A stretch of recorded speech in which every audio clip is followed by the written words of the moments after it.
istilah orang Jawa mendem ya. Tapi jangan mendem kangen. Itu di mana? Prakteknya pemilu raya ketika pemilihan ketua OSIS sekolahan itu kan Pak Tri. Betul. Hukum dan pengawasan tentang HUAK ini Hoaks. agak nyambung.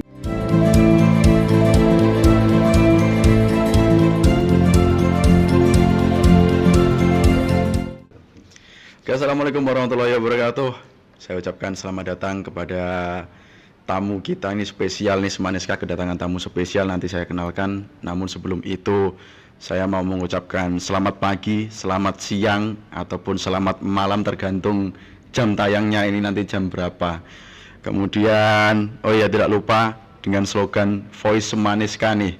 Voice Semaniska, inovatif, edukatif, dan komunikatif. Nah, itu slogan kita yang tentunya slogan ini menjadi pedoman, menjadi panduan kita dan juga gambaran dari Voice Semaniska. Saya ucapkan selamat datang kepada Bapak Tri selaku Komisioner KPU Kabupaten Trenggalek. Selamat datang Bapak. Apa kabar? Baik. Baik, ini dia. Ini kedatangan tamu spesial, jarang-jarang sekolahan kedatangan pejabat atau komisioner dari KPU yang ikut podcast di sekolah kita ini. Apa kabar? Baik.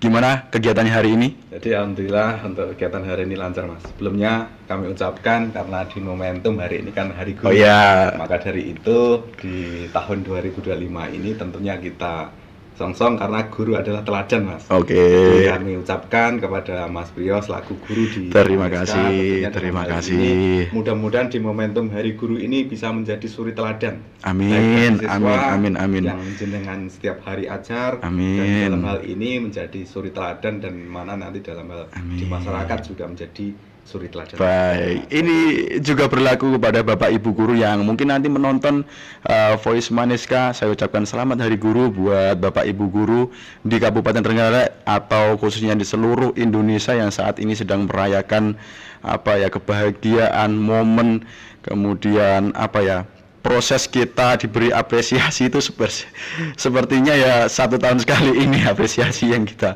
miliki. Baik, Bapak Tri, sebenarnya saya itu canggung kalau ngomong Bapak Tri itu karena beberapa kali juga pernah ketemu manggilnya bukan Bapak, tapi tidak apa-apa, kali ini spesial Pak Tri yang datang di sini. Oke Pak Tri, berbicara tentang KPU itu tentunya berbicara dengan pemilu nih. Betul. Apalagi konteksnya itu di SMA. Tentunya yang muncul di pikiran saya itu pemilih pemula. Nah, pemilih pemula. Nah, dari pengalaman yang pemilu kemarin, mulai dari pemilu, kemudian ada juga pilkada Pak ya, yang hampir pemilihan kepala daerah yang hampir bersamaan dengan pemilu depan belakang kayak itu. Nah, ada nggak kasus-kasus yang unik nih untuk pemilih pemula yang pernah Bapak temui di sini? Baik, terima kasih Mas Priyo. Jadi tentunya di sini kami jelaskan terkait dengan proses. Oh iya, Di kita itu ada yang namanya pemilu. Ya. Dan ada namanya seperti yang kita lalui kemarin barusan di 2024, tentunya di bulan November kemarin, 27 November kita baru saja menyelesaikan proses yaitu pemilihan bupati dan wakil bupati secara serentak. Dan alhamdulillah semuanya berjalan secara lancar. Trenggalek aman ya? Termasuk di Trenggalek pada khususnya. Karena di Trenggalek itu merupakan terkait dengan proses pemilihan itu merupakan 5 dari provinsi yang ada di Jawa Timur, yaitu salah satu kabupaten yang notabene adalah ada proses pemilihan dengan calon tunggal. Itu kemarin merupakan sepanjang sejarah. Iya. Jadi kelihatannya memang terkait dengan proses ini kemarin menjadi pertanyaan. Bagaimana sih ketika kita datang ataupun tidak datang, karena yang dipilih cuma 1. Padahal di nomor 1 kolom kosong tidak bergambar itu juga merupakan amanat sesuai regulasi perundang-undangan, yang mana dalam hal itu juga boleh sebenarnya dipilih dan tidak menyalahi aturan karena sesuai amanat dan sesuai amanat undang-undang, serta di dalamnya adalah PKPU. Di situ juga mengatur bahwasanya terkait dengan kolom kosong ataupun kolom yang ada gambarnya itu boleh dipilih oleh masyarakat pemilih ataupun teman pemilih. Tentunya di sini teman pemula, pemilih pemula itu kemarin gamang. Ketika kita datang dan tidak datang itu dampaknya apa? Apakah seperti yang sudah memang di Pilkada Trenggalek itu seringkali ketika pemilih itu ada 2 calon atau 3 calon.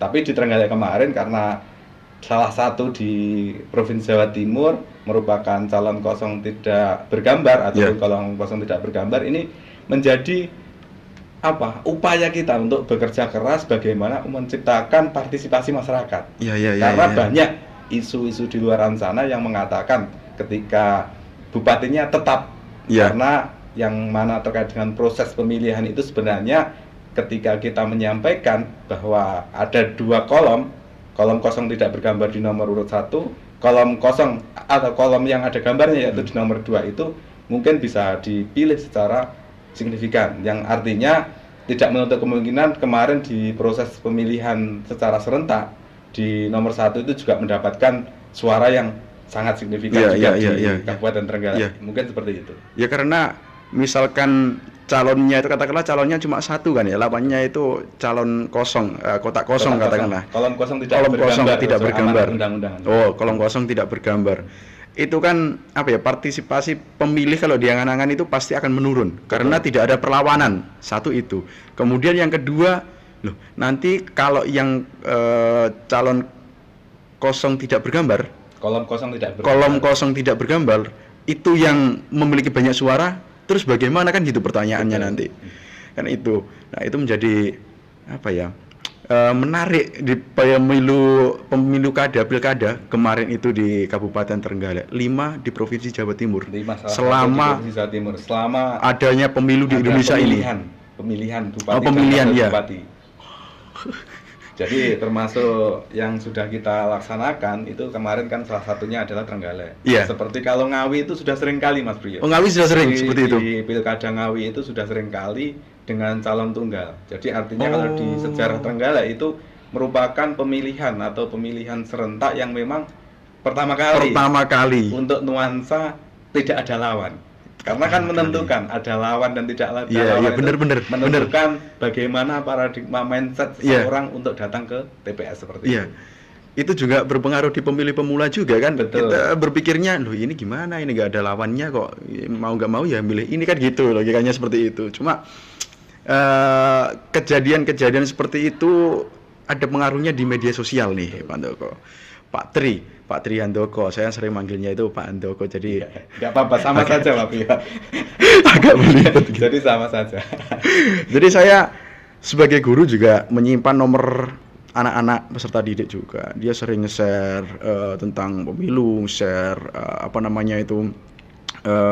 jargon-jargon dan lain sebagainya lah itu.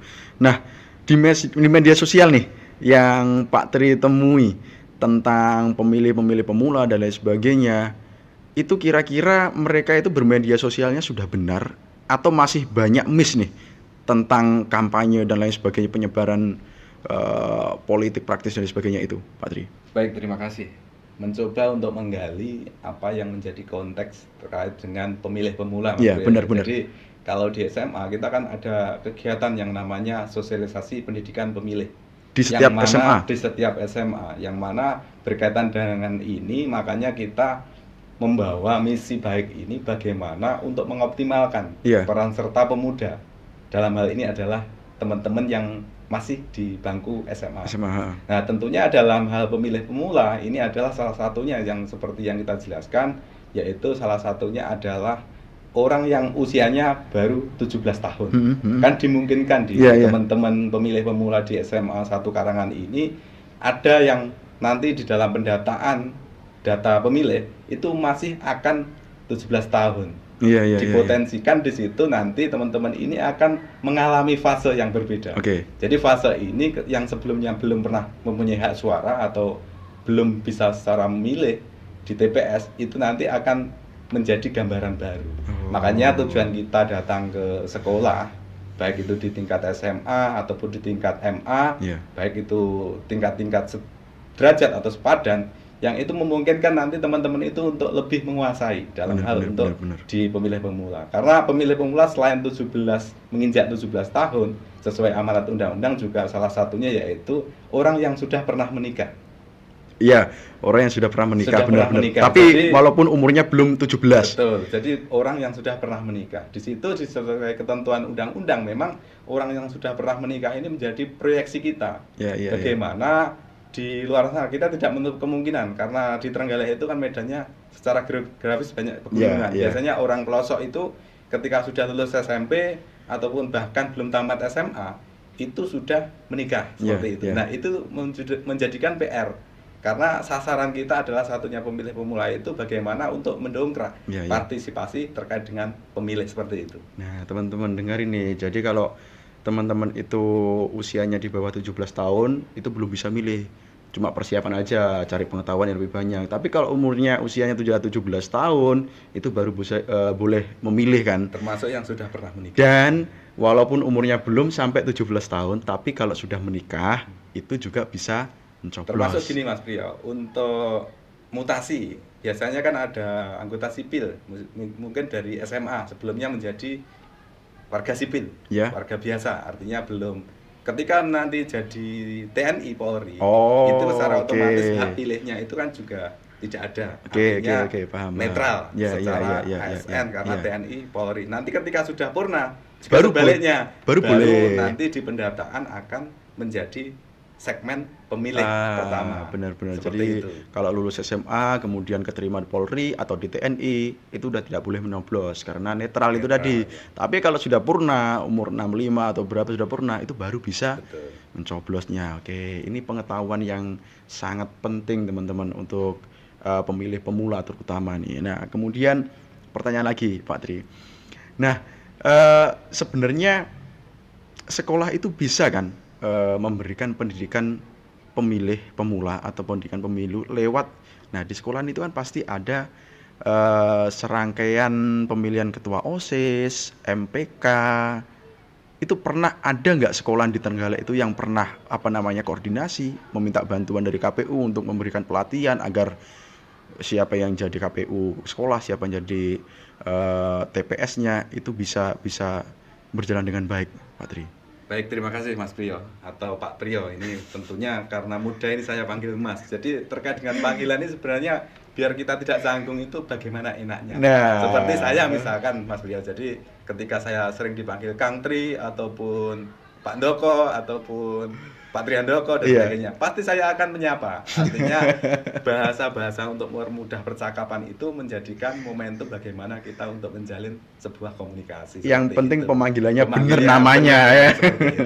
Jadi terkait dengan apa yang jenengan sampaikan, sekolah-sekolah yang memang bekerja sama terkait dengan pemilihan dan lain sebagainya, tentunya kalau pemilihannya di SMA itu adalah pemilihan OSIS Iya, yang tingkat sering SMA terjadi. itu. Jadi yang kita lihat sebelumnya memang yang ketika kita kan termasuk baru Mas Priya ya, di KPU itu belum genap 2 tahun, artinya masih 1 tahun, sekian bulan. Artinya di masa-masa kita terlantik pada tahun 2004 kemarin, tentunya kita banyak berinteraksi dengan pihak-pihak terkait. Tentunya pihak terkait itu selain penyelenggara kan juga ada SMA ataupun MA dan sebagainya. Dan yang di situ merupakan ternyata kalau kita gali banyak juga yang kita lihat segmentasi yang sering dilakukan oleh teman-teman di SMA itu hanya berkutat bagaimana atau pinjam bilik suara.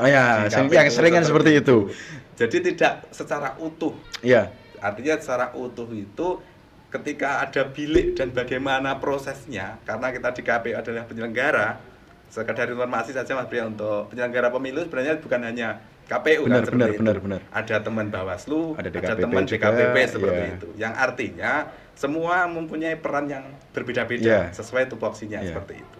Jadi yang jangan sampaikan terkait dengan kerjasama, memang kita sering diundang menjadi narasumber, terutama di teman-teman SMA ataupun SMK yang mana berkaitan dengan proses pemilu raya di SMA itu sering kita dilibatkan dalam hal untuk memberikan materi bagaimana berkaitan dengan prosesi pemilihan ketua OSIS. Yang mana berkaitan dengan ini regulasi yang memang sering kita sampaikan adalah regulasi yang sudah disusun oleh sekolah sendiri, karena banyak sekolah itu yang ternyata sudah menginisiasi. Ada Bawaslu OSIS, sendiri, ada KPU KPU-nya OSIS, sendiri, dan ada MPK, yang mana berkaitan dengan ini tentunya juga menjadi roh. Bagaimana proses ini nanti bahasanya tidak akan mengkhianati hasil. Benar. Karena proses yang baik, proses yang bagus, proses yang relevan itu akan berpengaruh di hasilnya yang kita ciptakan. Jadi tidak hanya sekedar besok itu pemilihan OSIS. Langsung tiba-tiba membentuk panitia dan pemilu raya. Jadi pada persiapannya itu panjang. Ada panitia penyelenggaranya, ada proses yang harus dilalui, mekanisme, ada regulasi yang harus dipedomani. Baru setelah itu semua sudah clear, baru ada proses pemilihan yang namanya pemilu raya. Jadi masyarakat pemilih, teman-teman SMA itu nanti bisa menyalurkan aspirasi dengan sebaik-baiknya seperti istilahnya itu. Ada tahapan-tahapan yang harus dilalui terlebih dahulu dan itu panjang sekali menuju pemilu raya kan Pak itu. Nah kayak gitu. Jadi nggak seakan-akan momen pemilihan ketua OSIS atau pemilu raya di SMA itu juga sebagai momen pembelajaran pemilih pemula, pembelajaran politik dan lain sebagainya di tingkat SMA. Nanti setelah selesai dari SMA, mereka langsung bisa praktek menjadi KPPS, menjadi PKD kalau Bawaslu, PPK, Panwascam dan lain sebagainya. Ini merupakan pembelajaran yang memang saya rasa sangat penting apabila sekolah-sekolah terutama di Kabupaten Trenggalek ini menerapkan metode yang sama seperti itu akan menjadi menjadi pondasi pemilu, pondasi pemilihan dan lain sebagainya di Kabupaten Trenggalek. Karena anak-anak selesai itu baru mereka keluar ke masyarakat untuk memilih. Terjun langsung. Pembelajaran yang baik itu kan bukan teori-teori saja, tapi langsung prakteknya di lapangan. Prakteknya di mana? Prakteknya pemilu raya ketika pemilihan ketua OSIS sekolahan itu kan Pak Tri. Jadi seperti itu. Oke. Ini ada kiriman pertanyaan Pak Tri. Ada kiriman pertanyaan. Nah, ini tentang hoax. Jadi Pak Tri itu ada di divisi sosialisasi? Di divisi hukum dan pengawasan. Oh, hukum dan pengawasan. Betul. Hukum dan pengawasan tentang hoax. Ini agak nyambung ya ini tentang hoax ini. Jadi pertanyaannya itu remaja sering terpapar hoax politik, Pak. Langkah apa yang bisa mereka lakukan untuk memverifikasi informasi sebelum ikut menyebarkannya? Nah, terkadang itu kan konten-konten itu di media sosial itu sangat banyak kan, dan itu kita tidak bisa menyaringnya satu persatu, terutama pada remaja-remaja ketika sudah mendapatkan share atau sharing konten A langsung dilanjutkan, nggak tahu itu hoax, nggak tahu itu bukan, tapi dilanjutkan. Kira-kira ada nggak cara atau solusi sendiri untuk menghindari berita-berita itu, Pak Tri? Baik, terima kasih Mas Priyo. Ini mencoba untuk menjawab terkait dengan hoax. Karena tidak menutup kemungkinan teman-teman pemilih pemula, baiknya itu di SMA itu, karena saya lihat di masa saat ini, di masa-masa saat ini, semua itu pegang HP. Benar. Tentu semua pengguna medsos. Yang mana berkaitan dengan medsos ini, arahnya adalah ke hal-hal yang konotasinya ada yang kadang negatif, kadang juga positif. Nah, seperti itu. Iya, kalau positif tidak masalah, tapi berkaitan dengan yang negatif, yang nanti di situ akan berpotensi. Karena di kita itu di divisi hukum dan penyelenggaraan tentunya banyak juga hal-hal katanya di teman-teman, kalau kita kan badan ad hoc yang sering kita awasi terkait dengan bagaimana peran-peran mereka di lapangan seperti itu. Nah, berkaitan dengan hal ini terkait dengan pemilih pemula dalam hal untuk penyebaran hoax ataupun untuk mengamati isu-isu yang ada di media sosial, karena kalau kita lihat untuk framingnya, teman-teman SMA itu lebih suka kalau saat ini ke TikTok. Benar. Ke TikTok misalkan, ataupun Instagram itu pun sekarang sudah bergeser ke TikTok rata-rata, karena di situ konten-kontennya itu lebih menarik. Dan ternyata TikTok ini ketika kemarin ada kemelut-kemelut, ada berkaitan dengan live siaran langsung, karena kan mudah diakses. Terkait dengan viewernya itu tidak sebanyak mungkin kayak YouTube ataupun di media sosial yang lainnya. Nah, maka dari itu kami berpesan kepada teman-teman SMA untuk menggunakan hal ini, karena kalau salah itu akan menjerat dirinya sendiri. Menjerat ya, berarti ada hukum ya di situ. Ada hukum. Karena berkaitan dengan Undang-Undang ITE atau ITE yang di tahun 2024 ini, yang di poin 27A itu berkaitan dengan ini. Undang-Undang ITE yang nanti akan mengarah dan menjerat berkaitan dengan beberapa hal yang terjadi di masyarakat. Karena sumber informasi itu juga harus diperhatikan, harus dilihat. Sumbernya dari mana, siapa yang menyebarkannya, dan nanti klarifikasinya seperti apa. Nah, sedangkan kita di KPU, kita kan sudah ada kanal-kanal jelas gitu. Baik itu di tingkatan KPU RI, KPU RI Provinsi Jawa Timur, dan KPU Kabupaten Trenggalek. Tentunya di situ hal yang disebarkan tentunya juga ada yang bersifat edukatif, ada konten yang bersifat naratif, ada konten yang juga sifatnya itu berkaitan dengan bagaimana untuk mengoptimalkan teman-teman pemilih itu lebih melek terkait dengan medsos. Kegiatan-kegiatan misalkan, seperti kita di KPU kan ada beberapa kegiatan, ada divisi yang ada 5 divisi yang berkaitan dengan ini, tentunya publikasinya itu semuanya di medsos. Baik itu di Facebook, Instagram, TikTok, ataupun di X atau Twitter, yang mana di situ akan menimbulkan mindset. Nah, mindset ternyata kan banyak juga yang mindset seperti ini. Teman KPU itu ketika non tahapan kerjanya apa sih, kan seperti itu salah satunya. Di situ ternyata ketika teman-teman melihat, jadi sebarannya itu juga tidak hanya yang berkaitan dengan konten yang bersifat kepemiluan, tapi ada juga konten terkait dengan edukatif. Bagaimana memberikan info-info grafis berkaitan dengan hukum misalkan. Karena kita lihat kita ada JDIH Mas Priyo. JDIH itu jaringan dokumentasi dan informasi hukum. Yang mana aksesnya itu semuanya bisa dipastikan karena ini produk yang berkait dengan KPU ataupun PKPU misalkan. Ada produk yang berkaitan dengan keputusan misalkan. Itu yang menjadikan pijakan kita. Karena kita lembaga yang tegak lurus ataupun dari pusat. Jadi kita hanya pelaksana. KPU itu memang lembaga yang melaksanakan sifatnya selama ini. Jadi regulasinya itu antara harmonisasi yang ada di tataran pusat RI, harmonisasi dengan pemerintah terkait misalkan, dan ada harmonisasi juga dengan DPR RI misalkan, seperti itu lembaga-lembaga terkait. Nah, maka dari itu kita pastikan dan mengajak kepada teman-teman pemilih pemula untuk memastikan sumbernya, terutama di sumbernya ini. Ketika bicara konten terkait dengan kepemiluan atau dengan konteks pemilihan, harus sumbernya terkait dengan dari sumbernya, mana asalnya, valid nggak valid. Itu kan. Nah, terkadang misalkan ya seperti contoh nih, saya contohkan saya sendiri. Saya itu punya follower di TikTok, katakanlah di TikTok. Kemudian saya dapat kiriman konten yang dimana pemilu kemarin kan sangat banyak ya konten-konten hoax yang sifatnya itu memecah belah bangsa dengan cara menjelek-jelekan salah satu paslon. Kan banyak sekali. Nah, saya seorang remaja ketika melihat konten ini, wah ini sangat buruk ini. Remaja biasa emosinya kan tinggi Pak Tri itu. Kemudian langsung aja saya share. Nah, ternyata dilihat banyak orang, apa istilahnya FYP? FYP. Terus saya nggak punya aplikasinya itu. Jadi dengar aja. Nah, dilihat banyak orang dan ternyata menjadi gaduh, akibatnya kasus. Ini kasus. Nah, karena saya nge-share menjadi kasus, artinya saya juga akan berdampak pada hukum dong. Betul. Saya kena hukum dong. Betul. ITE itu tadi. Undang-undang ITE. Walaupun saya mengirim lewat kiriman orang lain. Betul. Tapi saya masih tersandung. Wah, itu bahayanya berarti. Itu salah satu ikut serta dalam. Nah, itu bahaya. Jadi teman-teman kalau mau share konten, buat konten dan lain sebagainya, dicari dulu sumbernya. Bener nggak nih kontennya ini? Betul. Valid nggak sih ini? Dicari dulu. Jangan langsung karena emosi main terus broadcast.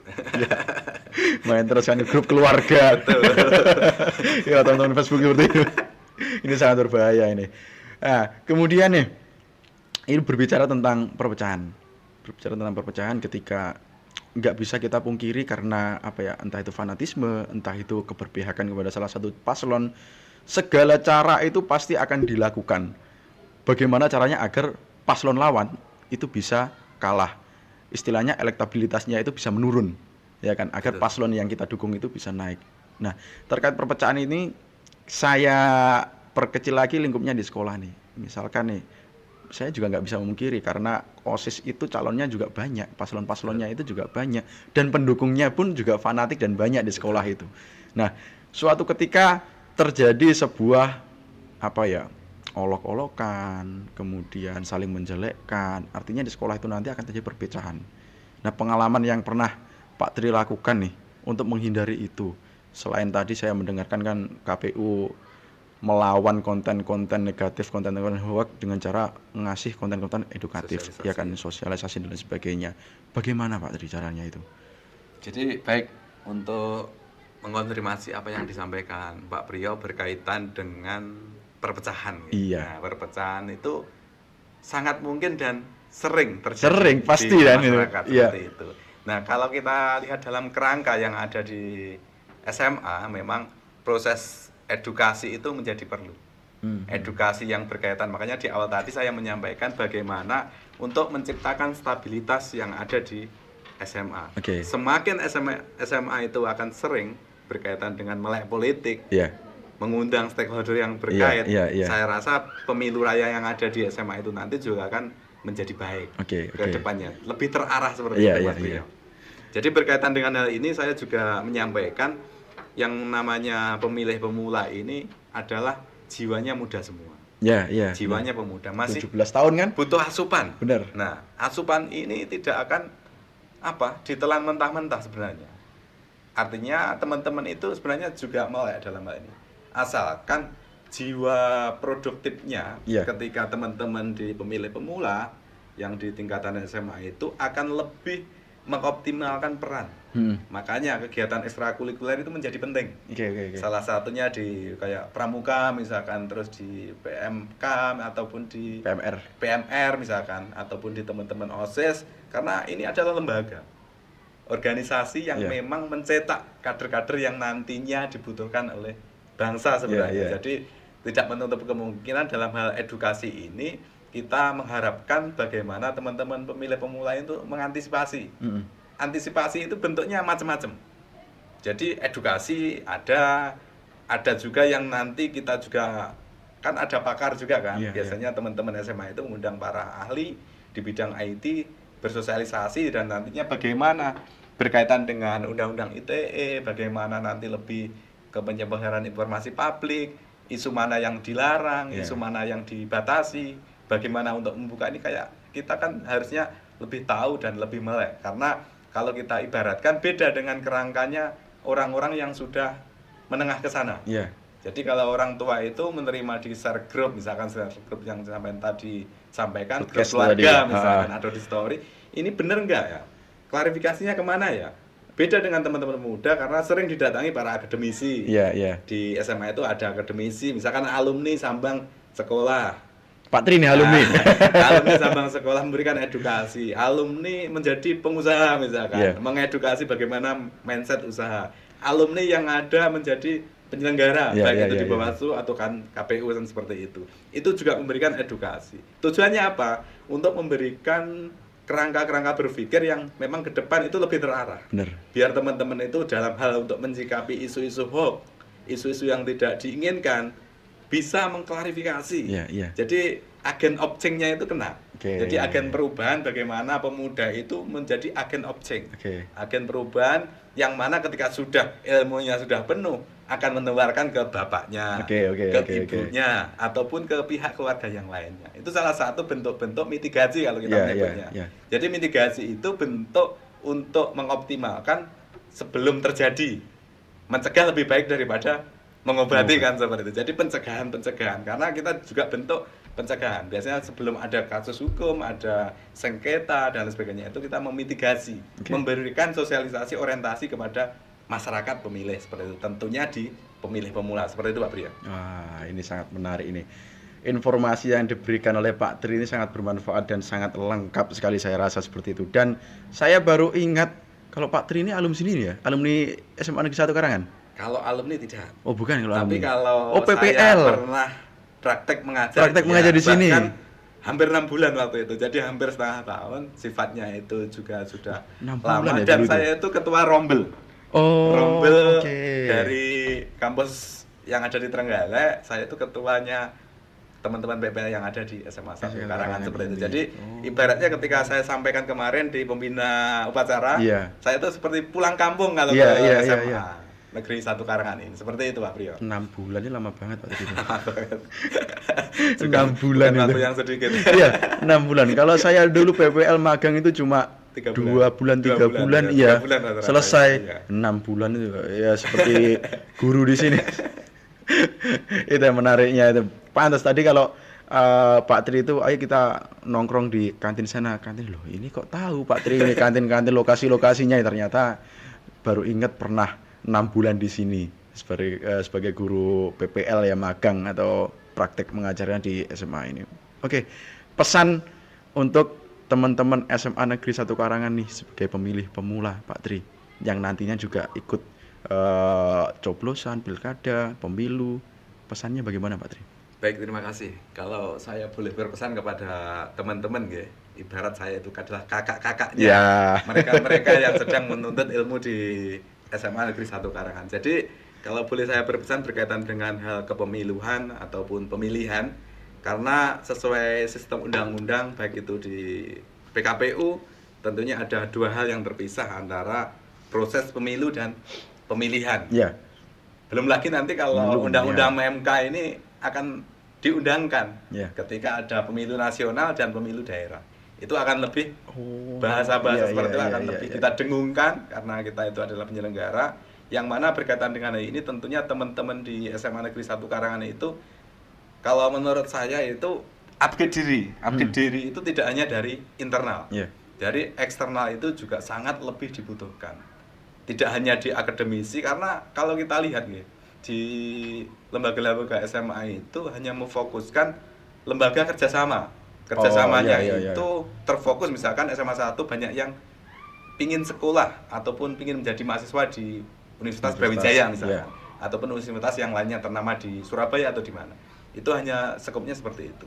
Kami berpesan berkaitan dengan kepemiluan ini tentunya Mas Priyo dan teman-teman pemilih pemula baik di SMA secara khusus dan secara umumnya di masyarakat pemilih, teman pemilih, kalau sebutannya dari KPU itu hai teman pemilih. Jadi calon pemilih ataupun yang sudah pernah memilih, seperti itu. Kita berpesan berkaitan dengan ini, tentunya kita lebih tidak hanya sekedar update tapi harus lebih proaktif. Jadi proaktifnya teman-teman SMA di Negeri 1 Karangan ini atau Semaneska harus sering terlibat. Jadi jangan hanya sebagai penerima manfaat, tapi harus sering terlibat. Terlibatnya seperti apa? Berperan aktif. Nah, berperan aktifnya itu bisa melalui kanal-kanal tertentu, misalkan kanal pelatihan, kanal edukasi, baik itu nanti saya berharap ada bentuk-bentuk yang bisa kita berikan kepada SMA Negeri 1 Karangan, yaitu misalkan kita menjadi project-kan misalkan berkaitan dengan pemilu raya yang ada di SMA Negeri 1 Karangan. Karena isu seksi berkaitan dengan hal ini, kita juga berkaitan dengan di kepemiluan ataupun pilkada atau pemilihan serentak, itu juga lebih mengoptimalkan peran-peran teman-teman SMA. Kita itu terutama teman SMA yang akan memilih, yang akan berubah menjadi yang belum terdata di DPT, yang akan masuk di DPT. Karena setiap kita triwulan kita ada program yang namanya PPDB, pemutakhiran data pemilih berkelanjutan, yang mana yang teman SMA saat ini belum genap 17 tahun, misalkan kurang 1 bulan 2 bulan, nanti di pendataan berikutnya pasti akan masuk, sudah terdata. Nah, pesan saya kepada teman-teman SMA ini, mari kita lebih proaktif. Proaktif itu dalam segi unsur apapun. Karena unsur itu tidak hanya mengundang narasumber, tapi lebih proaktif, misalkan datang ke KPU, audiensi. Enggak masalah. Bebas ya di sana. Karena KPU itu terbuka 24 jam. KPU itu slogannya adalah melayani. KPU jadi, melayani 24 jam non-stop, asalkan yang penting koordinasi terlebih dahulu. Seperti itu, Mas Priyo. Ya. Jadi bebas nih mau ke sana, yang penting ada koordinasi, ada janjian terlebih dahulu. Misalkan Pak Tri, saya mau belajar nih tentang bagaimana sih cara kita memilih dengan benar, pemilih pemula itu awalnya harus seperti apa sih? Koordinasi aman ya datang ke sana, enggak masalah. Sangat terbuka untuk teman-teman di Semaneska. Itu teman-teman. Seperti itu. Jadi pesan yang sangat bermanfaat, pesan yang sangat luar biasa dari Bapak Komisioner KPU Kabupaten Trenggalek ini, Pak Tri ini. Beliau, terima kasih kehadirannya Pak Tri. Sama-sama Pak Priyo. Rela meluangkan waktu yang begitu sibuk. Saya tahu KPU, Bawaslu atau lembaga-lembaga pemilihan lainnya itu sibuknya super duper sibuk, karena saya sendiri juga pernah di ad hoc di tataran desa. Saya itu penasaran seperti ini, merasakan di tataran desa itu, waduh repotnya kayak gini, harus mendata A, kemudian pemutakhiran data dan lain sebagainya. Bagaimana di tingkat tataran kabupaten itu? Apa enggak, apa ya istilah orang Jawa mendem ya? Tapi jangan mendem kangen. Itu bahaya kalau itu. Oke, terima kasih sekali lagi kehadirannya Pak Tri. Tadi sudah dikode waktunya. Baik, terima kasih. Memang waktu yang singkat ini akan berkesan. Nanti pastinya akan di momentum yang lainnya kita akan bertemu di kemudian hari. Iya. Saya menginginkan pertemuan kali ini bukan pertemuan yang terakhir di SMA Negeri 1 Karangan, tapi akan ada pertemuan-pertemuan berikutnya dengan entah itu pelatihan atau apapun yang jelas. Kita SMA Negeri 1 Karangan juga berkomitmen untuk mendisiplinkan, mengedukasi, dan juga tentunya mengkomunikasikan bagaimana sih pemilih memula, caranya seperti apa, kemudian nanti ketika pemilu raya seperti apa. Jangan hanya pinjam bilik suara saja, tapi juga harus tahu mekanisme penggunaannya seperti apa. Jadi seperti itu. Karena waktunya sudah selesai, sebelum saya tutup, saya ucapkan sekali lagi selamat Hari Guru untuk Bapak Ibu guru di Semaniska, di SMA, di SMP, di SD, seluruh Indonesia. Semoga kita selalu sejahtera, semoga kita selalu diberikan kesehatan untuk mendidik generasi-generasi penerus bangsa. Itu dari saya, Voice Semaniska, edukatif, inovatif, dan komunikatif. Terima kasih. Wassalamualaikum warahmatullahi wabarakatuh. Waalaikumsalam warahmatullahi wabarakatuh.